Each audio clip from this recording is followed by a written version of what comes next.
countdown to the first big debate. Can anyone break past the Donald? And on Capitol Hill, debates over Iran and highways. Tonight on Washington Week. He leads every poll. Thank you. Whoa. Attacking his foes. You know, these guys debate every night of their life. That's all they do is debate. They debate all over the place and nothing happens. Let's get a pull-up bar out there and see who can do the most pull-ups. But can he be president? I just don't believe that the skills that you're talking about that Donald has are transferable to a governmental setting. I just don't. The politics of provocation rules the race. He's so naive, he would trust the Iranians and he would take the Israelis and basically march them to the door of the oven. This is not the way we're going to win elections, and that's not how we're going to solve problems. Less than a week until the first big face-off, a summer duel with much at stake. While on Capitol Hill, lawmakers debate war, peace, and highways. I'm proud of what we've accomplished in Congress so far this year. Can you believe we left on Wednesday afternoon? Covering the week, Robert Costa, political reporter for The Washington Post, Susan Davis, congressional correspondent for USA Today, and John Harwood, chief Washington correspondent for CNBC. Award-winning reporting and analysis, covering history as it happens. From our nation's capital, this is Washington Week with Gwen Ifill. Once again, from Washington, moderator Gwen Ifill. Good evening. So, every poll is telling the same story. Donald Trump is enjoying a summertime surge. It's one that will be tested for the first time next week on a debate stage in Cleveland. And suffice it to say that when Trump is on stage, he dominates. I think we're so politically correct in our country that people are sick and tired of it and things aren't getting done. So I don't think, certainly you want to be diplomatic. I mean, we're diplomatic in our country and everybody hates us all over the world. So 16 other Republican candidates are left to compete for the grievance vote. Mike Huckabee used a Holocaust reference to argue that the president's deal with Iran would endanger Israel. The particular comments of Mr. Huckabee are, I think, part of just a general pattern that we've seen that would be considered ridiculous if it weren't so sad. But Huckabee did not back down. I wasn't comparing the president to Adolf Hitler. I'm comparing the situation that we face when we did not take seriously the threat that was made to Jews for 20 years after the writings of Hitler. Chris Christie flat out said what others are thinking, that no matter his popularity now, Trump has a disqualifying characteristic. This was in a conversation with John Harwood. Not possible for him to be a successful president. I think it is much less likely for him to be successful than it is for me to be successful. I don't think it would be in the best interest of our party to have someone who I don't think would be an effective president to be the nominee. But, you know, in the end, that's why I'm running. Some Republicans are worried about all this stone throwing. Jeb Bush, speaking at the National Urban League conference today, tried for a little humor, saying he looks forward to sharing the stage with another candidate, Ben Carson, a neurosurgeon. I'm glad he'll make it into the top 10 for next week's debate. Before that thing's over, we might just need a doctor. Ha ha, right? But this debate is turning out to be no joke, John. Where do things stand tonight? I think the first thing everybody's going to do is take a measure of whether Donald Trump looks like a joke on stage with those other candidates. You know, most Republican political strategists have assumed that this is a phenomenon that is going to fade sooner rather than later. And how he interacts with candidates, where it's not just him hurling invective from a distance, but on stage with those people, I think that's the number one thing. And then for the other candidates, they've got to figure out how to distinguish themselves. It's a very crowded field, lots of governors, a few senators. People are going to be laying their records alongside one another, and how they cast themselves in a way that helps them stand out is going to be what I'm watching. Okay, so Robert, we know that as of today, there are 17 major Republican candidates. There are a lot more out there. So how do we know who's going to be on the stage at this point on Thursday? Well, Fox News, the host of the debate, will decide. They'll announce early next week which 10 candidates actually will be able to appear on stage. Those who don't make that first cut will be able to appear at a previous forum in the late afternoon on the day of the debate. So as of Friday night, tonight, who do we think is likely to be there? Who do we think is not likely to be there? Well, we all know who's likely to be there. Donald Trump's leading the polls. Scott Walker's near the top. Jeb Bush, Marco Rubio, Mike Huckabee, Ben Carson. Then you get into this more on-the-bubble territory, the John Kasichs of the world. Does Rick Perry of Texas, does he find his way in? And John's interview guest, Governor Christie, he's doing a lot of interviews. He's trying to get some attention to get on that stage. I noticed that actually Rick Perry has given 4 interviews to Fox News this week trying to get on that stage, presumably. Everybody's trying to get their numbers up. There's advertisement both nationally and in the early states. The way I look at the national polling averages, there are 3 candidates toward the bottom who are competing for the last 2 slots: Christie, John Kasich, and Rick Perry. If you just look at the averages as they appeared this morning, Christie and Kasich would be in, Perry would not be. But this decision is going to get made till Tuesday, so it could change. So when you talk to these candidates, do they sound like if they're positioning themselves, or do they sound like if they're just, like I talked to Rick Santorum a couple of weeks ago, and he sounded like he's pretty much thrown up his hands, right? Oh, I'm just going to go back to Iowa. Well, that probably is a good idea. And then participate in the secondary forum. Do they sound like if they're trying to figure out how to get on that stage? At this point, it's the 11th hour. And if you're not Perry or Christie at this point, it's going to be very difficult. One of the reasons John Kasich announced late is because he thought that would get me the bounce. I need to get on that stage. But then again, this is only the first of 9 official Republican debates. There will be other opportunities. Okay, let's talk about Donald Trump. We know that the horse race numbers tell us at this point that he's leading. But what I'm curious about is if they tell us anything else, these polls, about who his supporters are, about who benefits if for some reason he is not in the race. What else are we learning about Donald Trump from these polls? Well, we know that about half of Republicans nationally don't think there should be a path to citizenship for the 11 million undocumented immigrants in this country now. Of those, I believe it was the ABC poll, showed a third supporting Donald Trump, 34%. That is a very healthy chunk of a large chunk of the Republican electorate. In addition to that, he speaks to a lot of people in a way that we once thought Chris Christie might do, who are tired of scripted politicians, want somebody who is aggressive, who talks straight, at least as they interpret it, and somebody who will go out and smack some people around. And Donald Trump is certainly doing that. Is it presidential? That's what we find out when the voting starts. We're in the entertainment phase of the campaign. Yes, we are. We love it. Robert, however, what distinction does it make whether he's an actual conservative or not? If you go back and look at his record, he's been all over the map, but maybe that doesn't matter. It may not matter. And I was briefed earlier today by Donald Trump's advisors about his debate strategy.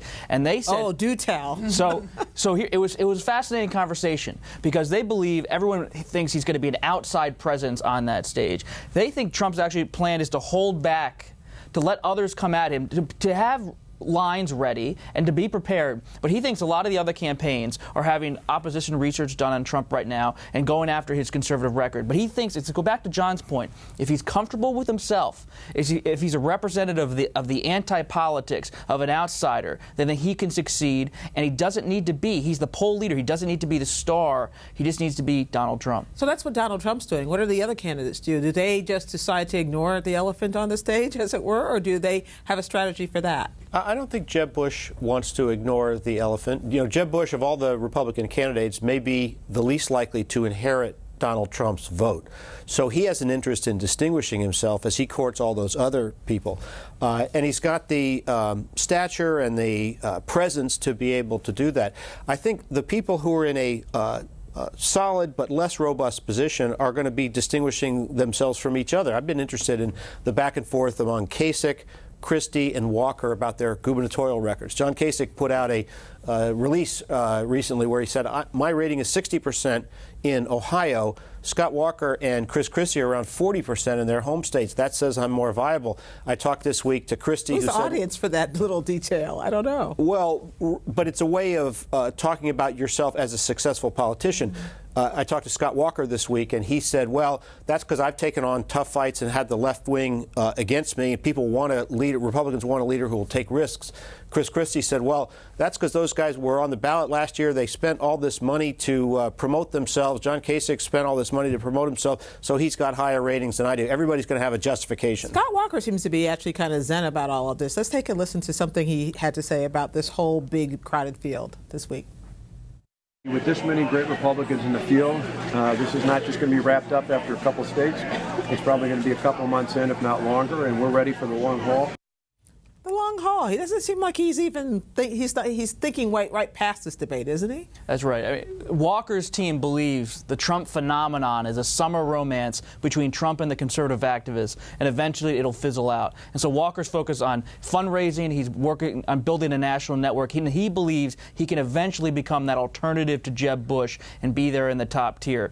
The other thing you got to watch this week is everyone's expecting fireworks at this debate. But if you're Ted Cruz, if you're Ben Carson, if you're Mike Huckabee, you want that Trump coalition should Trump not pan out. And so I don't expect them, when I talk to their advisors, for them to go hard after Trump. You know, because there are so many of them, it's easy to spend a lot of time obsessing about a little bit about what's happening with Republicans. But I also want to talk about what's happening with the Democrats here.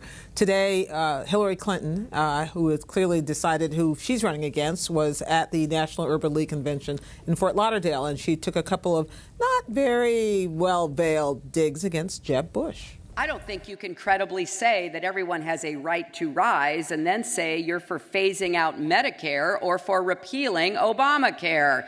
People can't rise if they can't afford health care. They can't rise if the minimum wage is too low to live on. They can't rise if their governor makes it harder for them to get a college education. And you cannot seriously talk about the right to rise and support laws that deny the right to vote. Well, John. Hillary Clinton was defending her turf. That is a constituency that she hopes to do extremely well with, as President Obama did.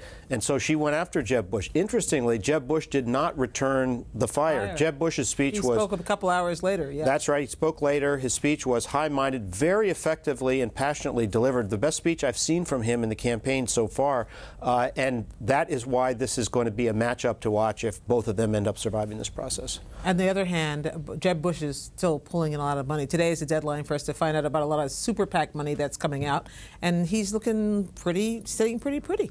He is. I mean, he's by far the financial front runner in the Republican field. And that's the whole Jeb Bush play. Long term, build the network, have the 100 million plus ready with the super PAC so you can have the positive ads and the negative ads once this campaign really heats up. And you don't see Bush going after Trump. You don't see Bush going after Clinton. This is a careful campaign, but as John said, he's a candidate who's becoming more confident. Now, if you were watching the Urban League appearance today, you also saw Bernie Sanders show up and make a point. You know, Bernie Sanders is pretty out there if he wants to be. Is he creeping up at all? I mean, Hillary Clinton's way ahead in the polls, but is he creeping up? He's certainly, his trajectory is more like this and hers is like that. I think he is creeping up. Mostly with white liberals. He needs to do better with African Americans if he's going to mount a serious challenge. I still think we're in a situation where Bernie Sanders is a refreshing voice to a lot of Democrats who think that who don't want caution in their Democratic leaders, who want a full-out push for bigger government activism and going after the rich and all that. I still don't think you have many people in the party who think he poses a serious threat to her nomination. Go ahead, Sue. I want to actually I feel like I'm ignoring you.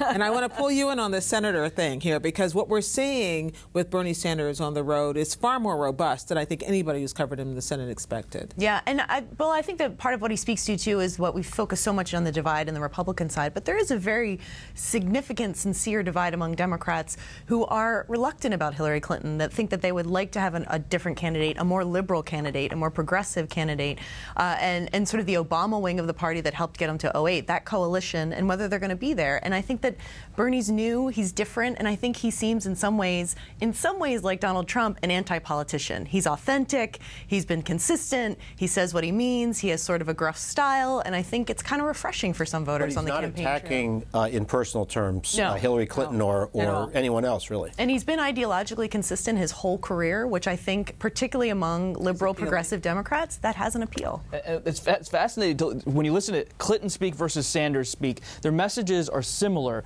but Sanders really rails against the moneyed class in America, against wealth, against corporatism. Clinton, with her speech today and many others, she rails against the Republican Party. She's much more partisan, energetic, and passionate, but it's a different kind of message, liberal versus more straightforward Democratic. And threading the needle on the issue of Wall Street, where Bernie Sanders talks about a political revolution, really taking on higher tax rates, much more stringent regulation on people at the top. Hillary Clinton has more incremental set of proposals. And interestingly, Ted Cruz and some other Republicans are saying, oh, she's not going to do anything on Wall Street. She's a status quo candidate just like Jeb Bush. That's what the far right is saying. Try to lump Bush and Clinton together. You talk about Senator Cruz. He has, as still a sitting U.S. senator, found his own politics of provocation up here on Capitol Hill, Sue. It's been quite something. He started out by calling Mitch McConnell a liar on the floor, and he has not backed down at all. No, and has not apologized in any way either. I think part of what that is drawn into is the presidential politics. Obviously, he's running for 2016, and that's, I think, was probably a larger driving of that than over anger over the highway bill.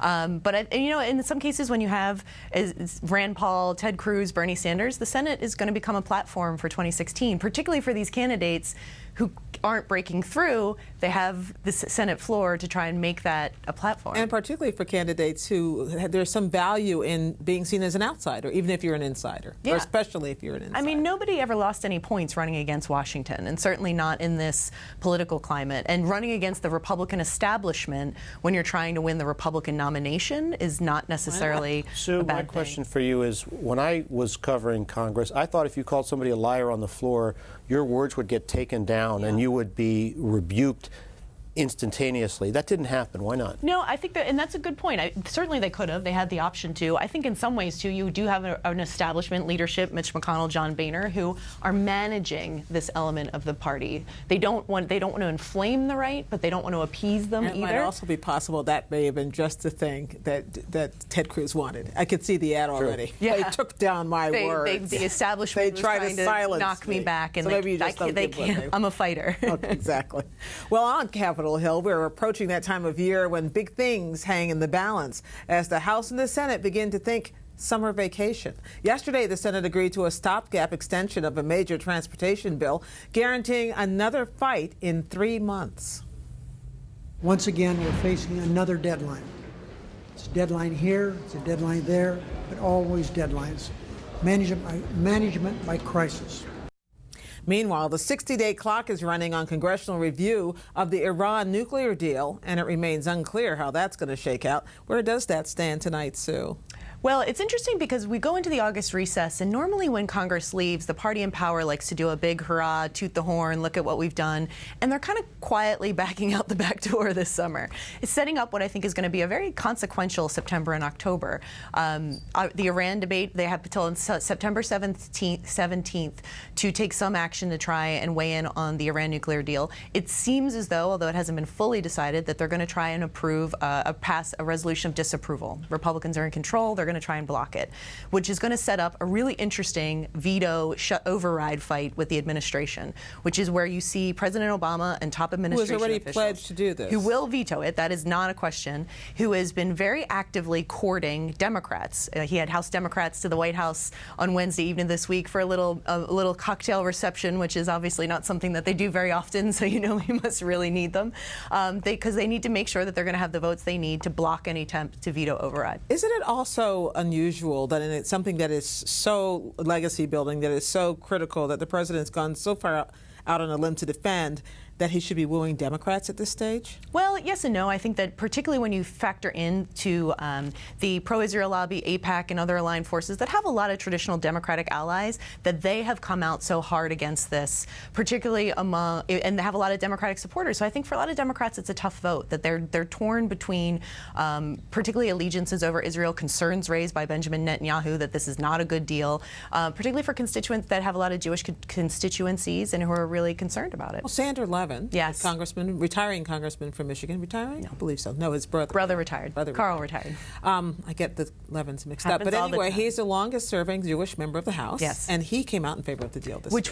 Which was John Kerry touted when he was it happened while he was testifying before a House committee, and he brought to the attention of members. I mean, so you can see that they are actively courting lawmakers of that tenure in the House. I think it matters a lot that Nancy Pelosi's on board and she's actively working her members. She said yesterday that every day more and more members come to her and say they're going to be with the administration on this. So the objective is not just to win over pro-Israel members. It's also the concern among some Republicans that there are these side deals that were cut with the IAEA, the Atomic Inspection Agency, and that has got a lot of Republicans, especially John McCain, Bob Corker, unhappy. It does, and Ted Cruz, for instance, has said that they don't feel that they've received all the paperwork related to this deal and any potential side deals that they've reached with the IAEA and Iran. And he's saying the 60-day clock hasn't started yet. We don't feel that that clock has started until we get all of the paperwork.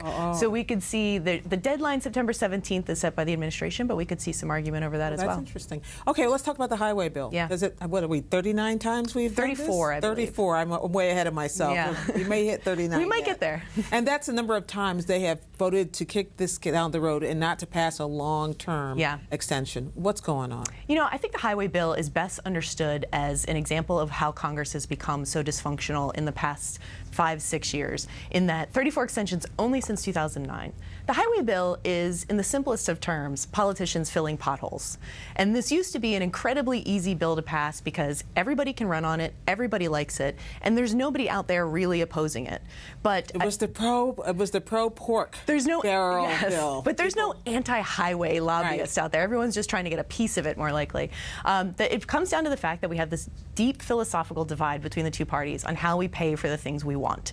They both want the highway bill. It's just a very different view on how you get there. And there is absolutely zero chance Republicans are going to raise any new taxes to get there. And as one Democratic lawmaker said this week, you know, it's almost like we're scrounging for change at this point to figure out the things we want to pay for. Even the Senate bill, the long-term bill that isn't passed, but the one they'd like to get to, is a 6-year bill that's only funded for 3 years. Yeah, that's true. You know, so they're paying for the things we want is probably the biggest philosophical question facing the Republicans. So are you saying that Congress is not good at planning ahead? Well, let's be clear about what's on the table now, because what's on the table is a bill that would extend this. This is what the House passed for 3 months. 3 months, till the end of October. And the Senate has passed one that would extend it for 6 years? 6 years, but only pay for it for 3. Only pay for it for 3. And then they passed the short terms because we were facing at the end of this month the shutdown and starting to stop shovel-ready projects that they were stopped. So we're funded till October. Now remind me about what happened after the Amtrak derailment, which was there was much discussion about getting this piece of equipment onto Amtrak trains that was going to be included in the highway bill that was going to stop this from happening in the future. And that is all tied up in this as well. Yeah. I mean, the thing, too, I think, is that the will is there to get a long-term highway bill, but I also think that we are in a reality where Congress can't really do anything until the absolute last minute, until every other process has been exhausted, until they just wear people out to get there. And so I think they could get there, but it remains to be seen. I also think what's very interesting is Mitch McConnell, the Republican leader, has really been pushing hard to get a long-term bill. And I think that Mitch McConnell sees the highway bill as a good example of proving that Republicans know how to govern. And that he has been, from the time the Republicans took over the Senate, he said, my job is to prove we can be a center-right governing majority. And maybe no bill better exemplifies that than a highway bill. So he's going to work very hard to get a long-term bill done. It seems like it's flip sides of the same argument, because on the campaign trail, nobody wants to be center-right. Yeah. And yet in the Senate and the House, well, at least in the Senate, they're talking about the virtues of being center-right. And I don't even see how that becomes the same political debate. Does it? Does it sleep over at all? I think the highway bill is also a fun example to see how Congress has changed in this sense. It used to be a place where you had the pork barrel spending, and it was a way to actually help govern because leaders in Congress were able to put things in a huge omnibus, big bill like the highway bill, and get votes and win favor and keep the place running. Now, with earmarks banned, there's no such insertions in the highway bill. At least there's some, but it's not done in the same way. Not the same way. I think a lot of members would tell you banning earmarks was the most penny-wise, pound-foolish decision Congress made. Well, and we'll see. Well, thank you all. Thank you all for that. We've got to go for now, but I have got two pieces of good news. First, our conversation here will continue online, where we will talk some more about John's conversations this week with Carly Fiorina, Scott Walker, and Chris Christie, all in 1 week. That's on our Washington Week webcast extra at pbs.org/Washington Week. Keep up with developments with me and Judy Woodruff at the PBS NewsHour. And the other good news, we'll be back around our regular table next week on Washington Week. Good night.